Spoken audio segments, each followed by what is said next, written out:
Welcome to the Moody's Tire and Auto Football Extra. Visit us at Moody's Tire for all your tire and automotive needs. Stop by and see us at 1600 Columbia Avenue. Well, hello again, everybody, and welcome in to the Moody's Tire and Auto High School Football Extra here with the Williamson Herald. I'm Joe Williams, joined by longtime local prep sports expert Maurice Patton, and we are so proud to have you here with us.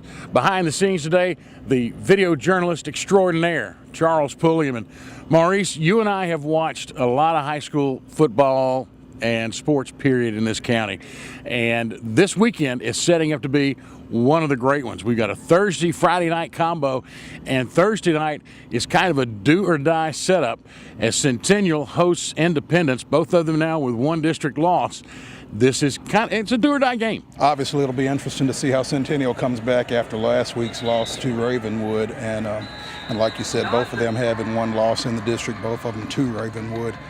Both really want to get a win here as they go into this final stretch. So I don't know if it's do or die, but whoever comes out of it's going to have two district losses, and they've still got Franklin out there. Yep. So it's as close as you can get if it's not. That's kind of the big thing. They still got, both of them still have to face Franklin, and they got Ravenwood out of the way. Franklin still got to catch Ravenwood. This thing is kind of wide open, but it's hard to believe that if you were to lose this game and then lose to Franklin, you've got three. That might not bode well. Especially, for the start that Centennial's gotten off to, starting 6-0, best start in school history. They dropped that one, and all of a sudden, even at 6-1, you're still not out of the woods by any rate. So this really is a big game for them. Want to get back and reestablish themselves, and Indy's not an easy team to reestablish yourself against. Now, this is going to be an excellent football game between these two. One other game on Thursday night has Summit, the youngest school in the county, visiting, I guess, the oldest in the county when Summit goes to visit Franklin.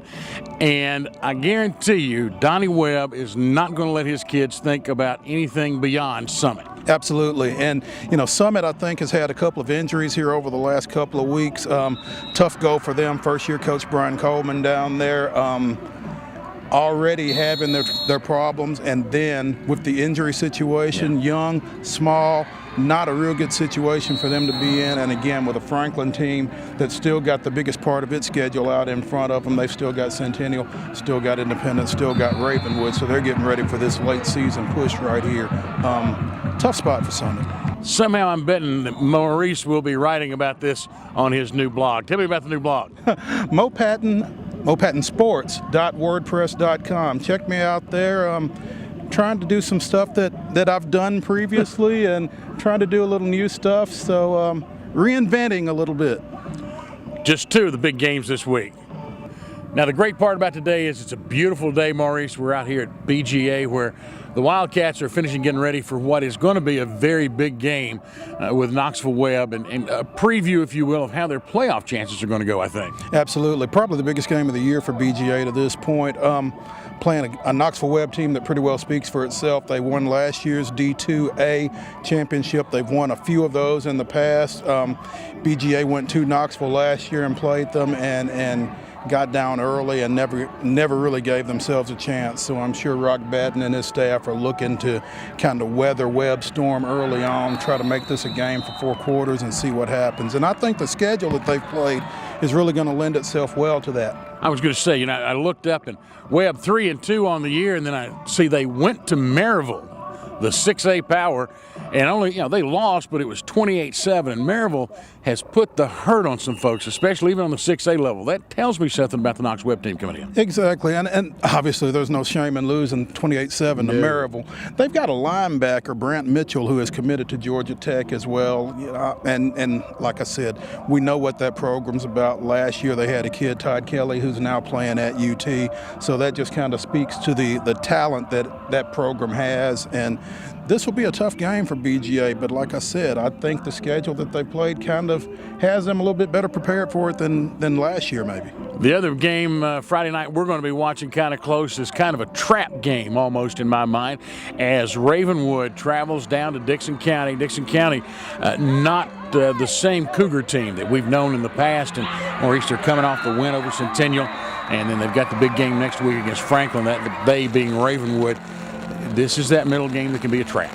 It could be, and Dixon County hasn't played the last couple of years the way we've expected Dickson County to play. So if Ravenwood goes in there at less than sharp, less than focus, it could be that trap game, because it's a tough place to play regardless of the type team Dickson County's got. I do think Ravenwood will go and take care of business, but they've got to be on their toes. I'll be anxious to see if they continue to roll up the kind of offensive numbers that they've been rolling up, because, again, if you're going to have a letdown, this is the game I think that it's going to be, where the rest of the season set up the way it is. The last couple of games we're going to look at this week, Maurice, big game for Brentwood Academy. They've got to go down and face McCauley, and the stories that are here. Ralph Potter left McCauley to come to Brentwood Academy. He left Brentwood Academy and went back to McCauley. Not a lot of love lost between these two. There's really not, and it's kind of unfortunate that you've got all that, but it's going to make for a very interesting ball game, especially when you also consider Brentwood Academy won this game 39-16 last year up here.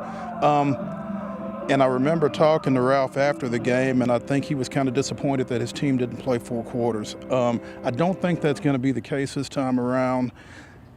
They're undefeated. Among those wins to this point is a big 62-34 win over Ensworth that I think got everybody's attention from Memphis to Johnson City pretty much. So this is a big ball game for McCauley from a standpoint of following up on that, to prove that wasn't a fluke.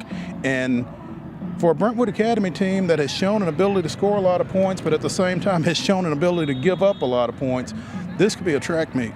This year in Division II AA, is anybody playing defense?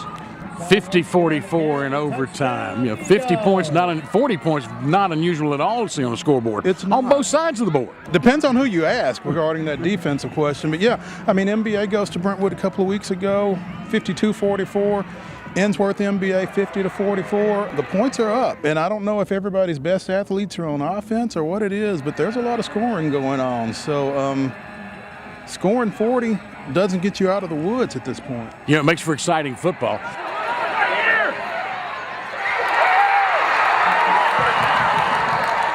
Final game of the week we're going to look at, Page, has got to go down to Fayetteville, Tennessee, down in Lincoln County, Fayetteville City, if you will. If you're from that area, you know what I'm talking about. That was a split that probably wasn't real pretty. And talking about coaching issues, former Franklin head coach Alvin Palmer is now the head coach at Fayetteville. The difference is these guys all get along. Yeah, absolutely. I don't know anybody that's met Alvin Palmer that doesn't think the world of him, yours truly included. Yep. And I'm sure that this game has something to do with that. Like you said, he having coached out at Page previously, and he had that team in the playoffs last year. I think it was their first full varsity season, so he's done a great job down there, as he has pretty much everywhere he's been. Page coming off of an interesting win. Call it interesting. I called it impressive. Okay. Big win.